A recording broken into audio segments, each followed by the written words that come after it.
Hello students, welcome back to our channel SI Light of Education. Azir এই ভিডিওটোৰ জৰিয়তে অসম জাতীয় বিদ্যালয়ৰ ক্লাস 8 ৰ হোম ছাত্ৰছাত্ৰীক আজিৰ এই ভিডিওটোৰ জৰিয়তে স্বাগতম জনাইছো আৰু আজি লৈ আহিছো ক্লাস 8 ৰ নতুন বিজ্ঞানৰ লেসন 11 বল ফোৰ্স এই লেসনটোৰ সম্পূৰ্ণ প্ৰশ্নোত্তৰ এই ভিডিওটোৰ জৰিয়তে তোমালোকক বুজাই দিম আৰু তোমালোকে নিজৰ বহিত তোমালোকে লিখি লবা আৰু তোমালোকে চেনেলটো সাবস্ক্ৰাইব কৰিব আৰু চেনেলটো শেয়াৰ কৰিব তোমালোকে আগন্তুক সময়ৰ আৰু বাকিখিনি লেসনছৰ কোৱেশ্চনছ আনসাৰ তোমালোকে পাই থাকিবা এতিয়া ভিডিওটো স্টাৰ্ট কৰো কি কোৱেশ্চনছ আছিল তোমালোকৰ লেসনছটোতে প্ৰত্যেকটো কোৱেশ্চনছৰ আনসাৰ তোমালোকক মই এই ভিডিওটোৰ জৰিয়তে তোমালোকক দেখাই যাম আৰু আনসাৰ বিলাক কৈ যাম তোমালোকে গোটেইখিনি চাই যাবা আৰু ইয়াৰে ফাৰ্স্ট কোৱেশ্চনছটো তোমালোকৰ আছিল শুদ্ধ উত্তৰটো বাছি উলিওৱা Number 1 or 1 শুদ্ধ উত্তৰটো বাছি উলিওৱা জুনবাই কাগজ হামুক ঘড়ী এই কেবিধ বস্তুৰ ভিতৰত কোনবিধ জড় নহয় ইয়াৰে আনসাৰটো হ'ব হামুক তাৰ পিছত 2 নম্বৰ কোৱেশ্চন গতিশীল বস্তুৱে আপুনি ৰৈ যাব পাৰেনে ইয়াৰে আনসাৰটো হ'ব অপচন বি সেকেন্ড অপচন নোৱাৰে তাৰ পিছত 3 নম্বৰ বলৰ মান আছে দিশ নাই দিশ আছে মান নাই মান বা দিশ একো নাই ডি অপচন দি আছে মান আৰু দিশ দুটাই আছে ইয়াৰে কাৰেক্ট আনসাৰটো হ'ব লাস্ট অপশনস টু মান আৰু দিশ দুটাই আছে 4 নং কোৱেশ্চন এসআই পদ্ধতিত বলৰ একক কি ইয়াৰে আনসাৰ হ'ব নিউটন অপশন এ তাৰ পিছত 5 নং কোনটো বলে দূৰৰ পৰা কাম নকৰে এটো অপশনস হ'ব লাস্টৰ যেটো অপশন ডি নম্বৰ অপশন পেক্ষীৰ বল তাৰ পিছত 6 নম্বৰ কোনো বস্তুৰ ওপৰত একাধিক বলে একাধিক দিশত ক্ৰিয়া কৰিলে মুঠ বলৰ মান একে থাকে বা কমি যায় বাঢ়ি যায় কেতিয়াবা কমে কেতিয়াবা বাঢ়ে ইয়াৰে কাৰেক্ট আনসাৰটো হ'ব সি বাঢ়ি যায় তাৰ পিছত কোৱেশ্চন নম্বৰ 2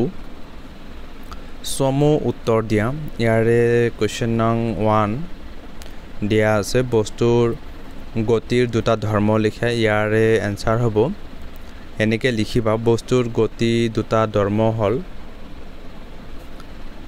নম্বৰ 1 জড় বস্তুৱে যেনে চকী মেজ কিতাপ ঠেলাগাড়ী ইত্যাদি ইয়াতে মেজৰ হৈছে এটো ৰ কাটি দিবা চকী মেজ কিতাপ ঠেলাগাড়ী ইত্যাদি নিজে নিজে গতি কৰিব নোৱাৰে পইণ্ট 2 গতিশীল বস্তুৱে আন কিবা বস্তুৱে বাধা নিদিয়া পৰ্যন্ত গৈয়ে থাকে কোৱেশ্চন নম্বৰ 2 বল মানে কি তোমালোকে আনসাৰ লিখিবা বল হৈছে এক বাহ্যিক প্ৰভাৱ যি বস্তু এটাৰ গতি দিশ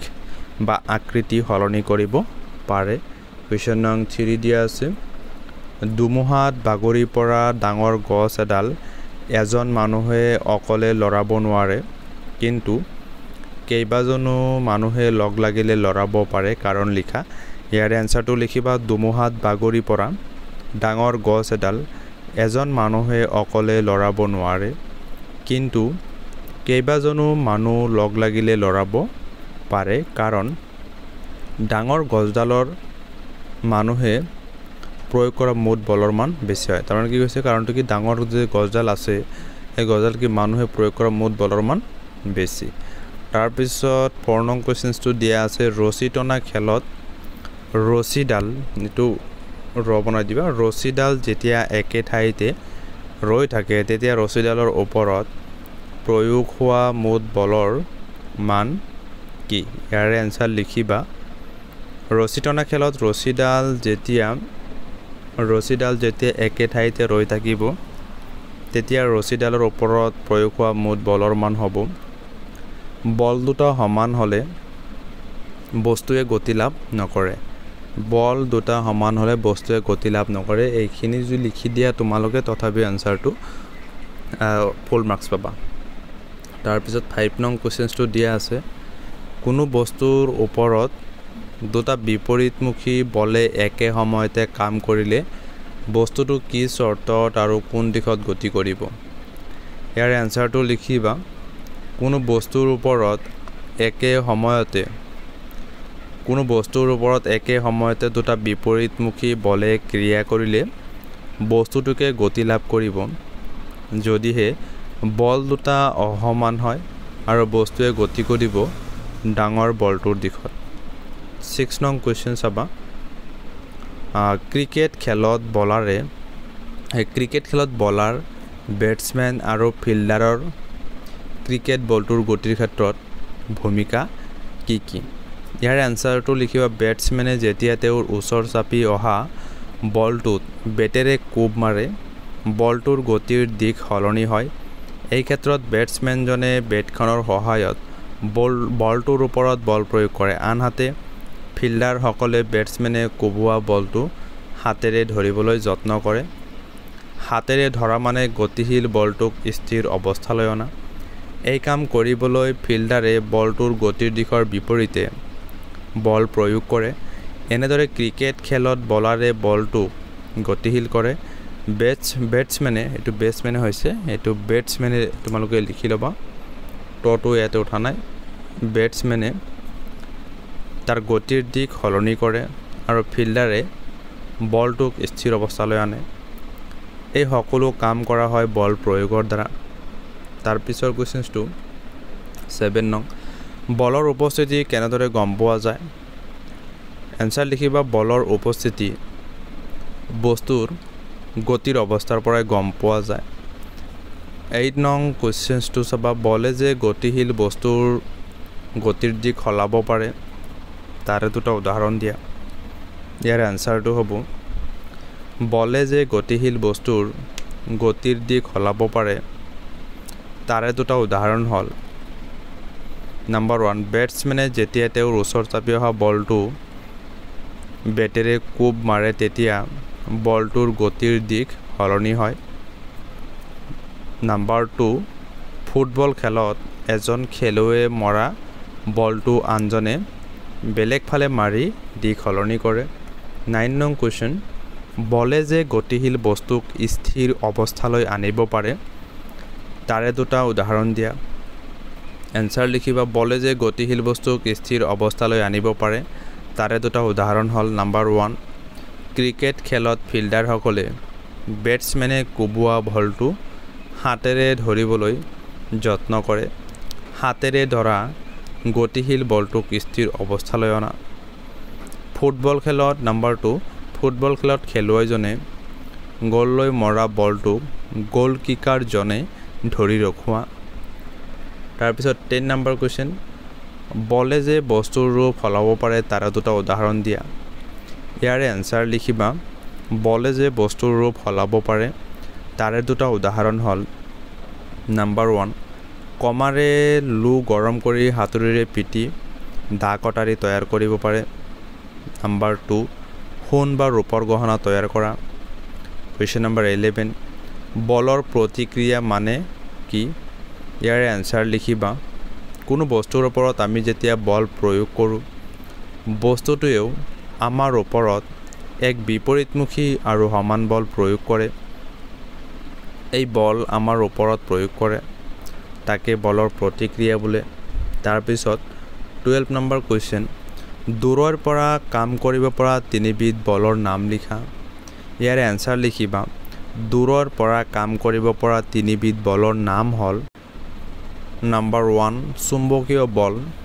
বৈদ্যুতিক বল আৰু মাধ্যাকৰ্ষণ বল কোৱেশ্চন নম্বৰ 13 ওপৰলৈ মাৰি পঠিওৱা হিল এটা কি বলৰ প্ৰভাৱত মাটিলৈ নামি আহে ইয়াৰ এনসাৰ লিখিবা ওপৰলৈ মাৰি পঠিওৱা হিল এটা মাধ্যাকৰ্ষণ বলৰ প্ৰভাৱত মাটিলৈ নামি আহে এনসাৰটো আৰু একবাৰ মই কৈ দিছোঁ ওপৰলৈ মাৰি পঠিওৱা হিল এটা মাধ্যাকৰ্ষণ বলৰ প্ৰভাৱত মাটিলৈ নামি আহে 14 নং কোৱেশ্চন গতিশীল বস্তুৱে সৃষ্টি কৰা বলৰ দুটা উদাহৰণ দিয়া ইয়াৰে বলৰ দুটা ইয়াৰে এটা হবে এটা উদাহৰণ গতিশীল বস্তুৱে সৃষ্টি কৰা বলৰ এটা উদাহৰণ হৈছে কেৰম খেলত গতিশীল ষ্ট্ৰাইকটোৱে আন গুটিত খুন্দা মাৰি বল প্ৰদান কৰে কোৱেশ্চন নম্বৰ 3 কিছু বহলাই লিখা ইয়াৰে নাম্বাৰ 1 বলৰ মান আৰু দিশ আছে উদাহৰণ দি ব্যাখ্যা কৰা ইয়াৰে এনসাৰটো হ'ব বলৰ মান আৰু দিশ আছে তলত উদাহৰণ দি ব্যাখ্যা কৰা হ'ল ইয়াৰ এনসাৰটো এনেকৈ লিখিবা বল প্ৰয়োগ কৰিলেহে বস্তু এটা গতি পায় কিন্তু কোনো বস্তু গতিশীল কৰিবলৈ আমি বস্তুটোৰ ওপৰত কিমান বল প্ৰয়োগ কৰিছোঁ সেইটো গুৰুত্বপূৰ্ণ সেইটোকে বলৰ মান বুলি কোৱা হয় উদাহৰণস্বৰূপে মেজৰ ওপৰত থকা কিতাপ এখন লৰচৰ কৰিবলৈ বেছি বল প্ৰয়োগ কৰিব নালাগে কিন্তু কিতাপ থকা মেজখন টানিবলৈ বা ঠেলিবলৈ বেছি বল দিব লগা হয় পেৰাগ্ৰাফ কৰি লিখিবা মেজৰ ওপৰত থকা কিতাপ এখন হাতেৰে ঠেলি দিলে যি দিশত কিতাপখনৰ ওপৰত বল প্ৰয়োগ কৰিছা সেই দিশতে কিতাপখনে গতি কৰিব অৰ্থাৎ কোনো বস্তুৰ ওপৰত উপযুক্ত পৰিমাণৰ বল প্ৰয়োগ কৰিলে বস্তুটোৱে গতি লাভ কৰে বলৰ দিশত তাৰপিছত কোৱেশ্চন নম্বৰ 2 বলৰ বিভিন্ন ধৰ্মবোৰৰ এখন তালিকা তৈয়াৰ কৰা ইয়াৰে এনসাৰ হ'ব বলৰ বিভিন্ন ধৰ্মবোৰ হ'ল নাম্বাৰ 1 বলৰ পৰিমাণ আৰু মান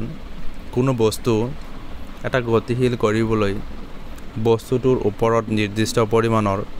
বল প্ৰয়োগ কৰা হয় সেইটোৱে হৈছে বলৰ মান নাম্বাৰ 2 বলৰ দিশ যি দিশত বস্তুটোৰ ওপৰত বল প্ৰয়োগ কৰা হয় সেই দিশতে বস্তুটোৱে গতি লাভ কৰিব অৰ্থাৎ কোনো বস্তুৰ ওপৰত উপযুক্ত পৰিমাণৰ বল প্ৰয়োগ কৰিলে বস্তুটোৱে গতি লাভ কৰিব বলৰ দিশত নাম্বাৰ 3 গতিশীল বস্তুৰ দ্ৰুতি প্ৰয়োগ কৰা বলৰ ওপৰত নিৰ্ভৰ কৰে প্ৰয়োগ কৰা বলৰ মান বেছি হ'লে গতি লাভ কৰা বস্তুটোৰ দ্ৰুতি বেছি হয় বলে গতিশীল বস্তুৰ দিশ সলনি কৰিব পাৰে আৰু গতিশীল বস্তুক স্থিৰ অৱস্থালৈ আনিব পাৰে নাম্বাৰ 4 বলে বস্তুৰ ৰূপ সলনি কৰিব পাৰে ফুলাই লোৱা বেলুন এটা বা ৰবৰৰ বল এটা হাতেৰে হেকুচি দিলে তাৰ ৰূপ আকৃতি সলনি হয় পইণ্ট 5 বলৰ প্ৰতিক্ৰিয়া কোনো বস্তুৰ ওপৰত আমি যেতিয়া বল প্ৰয়োগ কৰোঁ ইয়াৰ প্ৰতিক্ৰিয়া স্বৰূপে এক বিপৰীতমুখী আৰু সমান বলৰ সৃষ্টি হয় এই বল বস্তুটোৱে আমাৰ ওপৰত প্ৰয়োগ কৰে তাৰ পিছত লাষ্ট এটা কোৱেশ্চন আছে and question number 3 যেটো the last question বলৰ প্ৰতিক্ৰিয়াৰ বিষয়ে এটা টোকা লিখা ইয়াৰ আনসাৰটো লিখিবা কোনো বস্তুৰ ওপৰত আমি যেতিয়া বল প্ৰয়োগ কৰোঁ বস্তুটোৱে আমাৰ ওপৰত এক বিপৰীতমুখী আৰু সমান বল প্ৰয়োগ কৰে কোনোবা এটা চাপৰ বা